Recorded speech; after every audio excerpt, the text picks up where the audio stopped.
Ini kan berapa bulan digali? Selama berapa bulan digali? 2 bulan. 2 bulan ya. Berapa orang untuk menggali gua ini, Pak? 2 orang. 2 orang. 2 orang saja. Jadi kayak gunung digali, Pak ya berarti. Ya. Ternyata di dalamnya ada ruangan-ruangan gitu.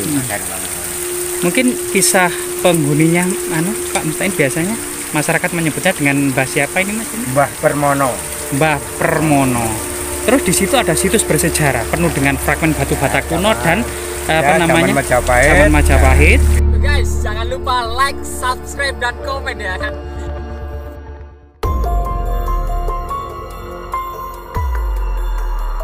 Gunung Penanggungan yang nama kunonya Gunung Pawitra atau Gunung Pugawat, disebut juga Gunung Pucangan pada masa kuno. Banyak nama yang disematkan ke gunung ini karena memang dianggap suci. Sebuah mandala yang terbentuk dari proses alam. Satu puncak di tengah dikelilingi 4 bukit yang lebih rendah di keempat sisinya. Sehingga Gunung Penanggungan ini disebut Pancawali Krama. Banyak sekali situs-situs peninggalan mulai dari Raja Balitung mengeluarkan prasasti Jedong 1 atau prasasti Tulangan yang menetapkan Tanah Sima Tulangan yang dikeluarkan pada tahun 910 Masehi, yaitu oleh Rakai Watu Kura Dia Balitung atau disebut juga dalam prasastinya Rakai Garuda Muka. Kemudian prasasti tertua selanjutnya Mas Ampu Sendok, yaitu prasasti Cunggrang yang menetapkan tentang Sang Hyang Pancuran I Pawitra dan Sang Hyang Dharma Asrama I Pawitra yang dikeluarkan pada tahun 929 Masehi oleh Sri Maharaja Rakai Hindo Empu Sindok. Kemudian masa-masa Raja Medang dikeluarkan banyak dan dibangun banyak sekali petirtaan ya, terutama yang sampai eksis saat ini dan menjadi destinasi pariwisata Kabupaten Mojokerto adalah Jolotundo yang dibangun pada tahun 977 Masehi. Setelah itu di lereng Gunung Gajah Mungkur ya, banyak sekali situs-situs seperti Candi Wayang, Candi Kerajaan yang dibangun sekitar tahun 1360 Masehi, yaitu 1 tahun setelah perjalanan Raja Hayam Wuruk dan bangsawan Majapahit ke Lumajang. Setelah itu banyak sekali juga seperti Candi Putri tahun 1414 Masehi ya, Candi Kendali Sodo dan Candi Seloklir itu sekitar tahun 1450 Masehi. Nah, di sini juga di lereng-lereng bukit ini juga kita akan mendapati yang masih dekat dengan Gunung Pawitra atau Penanggungan ini ada semacam gua-gua yang dulunya pernah tertutup, saat ini digali oleh warga. Guanya sangat indah sekali.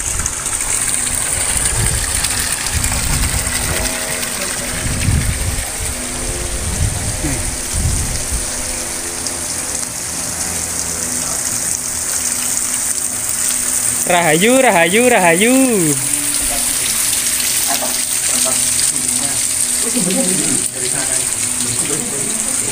Oh, ini ada yang bertapa.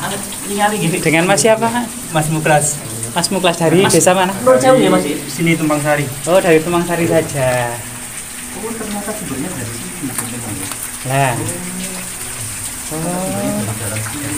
Nah, gua ini cukup sejuk ya dan enak untuk nongkrong maupun bertapa ya. Maupun apa namanya, mencari inspirasi, bersemedi. Nah, ini pancuran airnya mengecil ya karena seiring dengan musim kemarau. Tapi atap-atap gua ini berwarna hitam yang artinya memang gua ini cukup lama gitu ya eksistensinya ya. Dan di sini asli tembok ya. Tembok bagian atas ini asli yang berwarna hitam ini. Lo dalamnya mungkin ada. Iya. Masih ada cuma tertutup dulu ya. Saya ke arah sana kan lorongnya kok. Loh, sekarang luas lorongnya. Luas, bisa berdiri ini. Loh ya, bisa berdiri. Dan ada beberapa ceruk-ceruk diduga tempat bertapa ya. Nah, sekaligus ada semacam ventilasi, lorong-lorong. Lah, ini ada ventilasi. Nah, kita lihat dinding atas itu kan memang hitam kan, artinya di sini ya, ada gua ya yang kemudian tertutup kan ya. Nah, ini dindingnya warna hitam, ini asli nih. Berarti ini sangat-sangat lama ini. Iya, sangat lama. Entah sebab ini apa kayaknya kemudian masih ada ini kayaknya. Wah, ini tertutup. Ah iya, kelihatannya. Ini kayaknya masih ada ini, cuma masih tertutup ini. Nah, belum ini digali sepenuhnya ini. Ada lubang-lubang ya. Sangat lebar sekali. Iya, ini indah sekali loh guanya ini. Nah, kalau dari dalam kita bisa melihat ada pilar-pilar penyangga juga ya. Pilar-pilar penyangga gua. Ada Letaknya ini pas berada di lereng gunung. iya. Jadi masyarakat menggali gunung ini.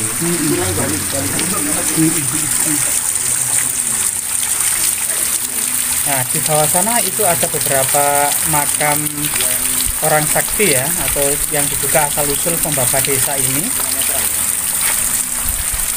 Mas, kalau boleh bertanya, yang di bawah itu penuh dengan fragmen batu bata kuno dan batu candi. Itu makamnya siapa saja, Mas? Itu makamnya yang bapak desa. Mungkin nama masih ini, Mas? Namanya Apa saya nggak ada dua lagi kalau Mbah Pur. Oh, Mbak Pur. Oh, ini. Ya. Tapi saya ini digali berapa lama ya Mas? 2 bulan. Jadi kan berapa bulan digali? Selama berapa bulan digali? 2 bulan. 2 bulan ya. bulan.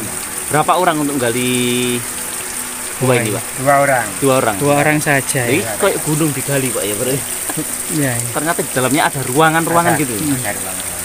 Mungkin kisah penghuninya Pak Mustain biasanya masyarakat menyebutnya dengan Mbah siapa ini, Mas? Mbah Permono.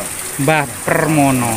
Terus di situ ada situs bersejarah penuh dengan fragmen batu bata kuno dan apa namanya? Zaman Majapahit. Zaman Majapahit. Ya, dia ke guanya namanya Gua Singopadu. Gua ini namanya Gua Singopadu. Singopadu. Sedangkan Singopadu. Mbah yang dimakamkan di sana, Mbah Permono ambek Nyai Purbaharum. Mbah Permono Nyai Purboharum. Sedangkan guanya sendiri ini adalah Mbah Singopadu. Oh ya, luar biasa ya berarti ya. Jadi memang sangat kental di sini dengan suasana Majapahit. Selain banyak tinggalan artefaktual berupa balok-balok batu candi dan batu bata kuno, juga di sini dekat dengan Prasasti Njiu, Kang. Oh iya, Iya. Prasasti Njiu itu sendiri dikeluarkan pada Raja Majapahit Sri Girindrawardhana Dhyarana Wijaya tahun 1408 Saka atau 1486 Masehi, yang berkaitan dengan pemberian anugerah tanah perdikan Trailokyapuri kepada Brahma Raja Ganggadhara yang telah membantu raja menduduki tata Majapahit.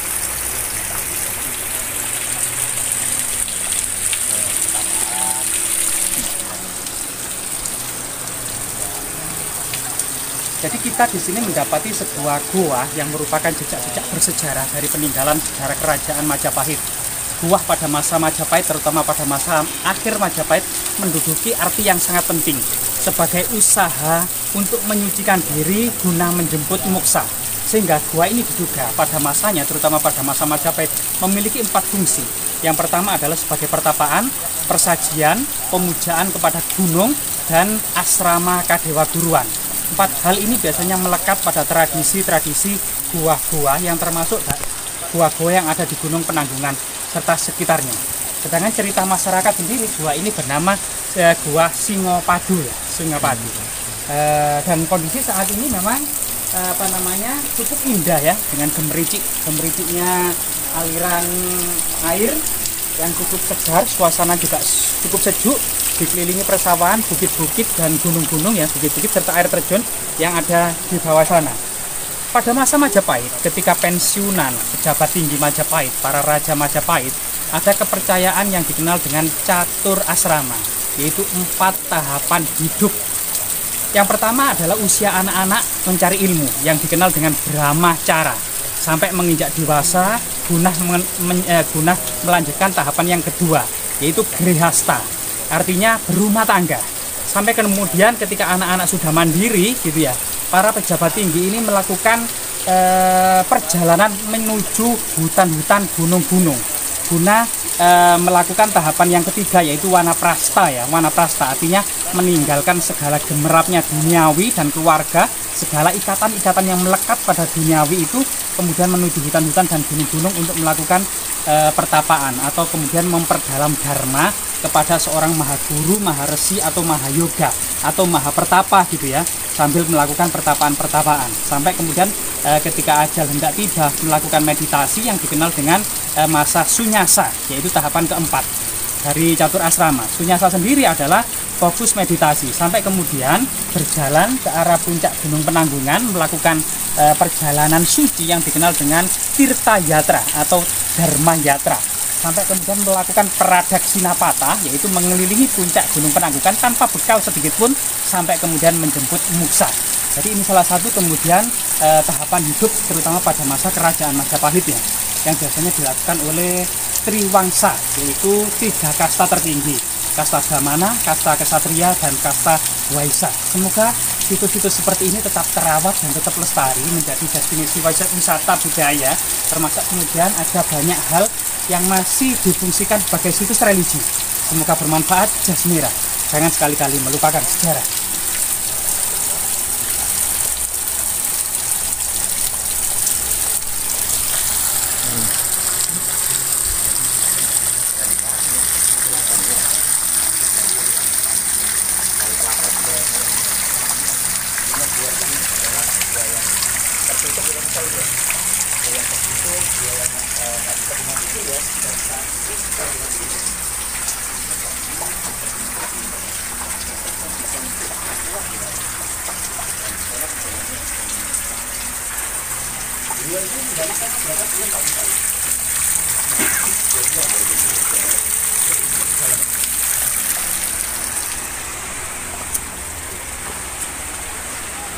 Kita mau ditunjukkan ke dalam Ya, sama Pak Mustain ya. Enggak. Oh ya.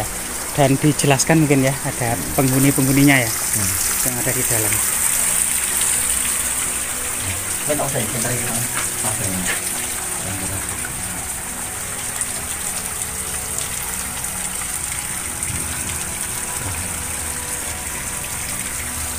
Nah, beliau adalah yang menggali ya.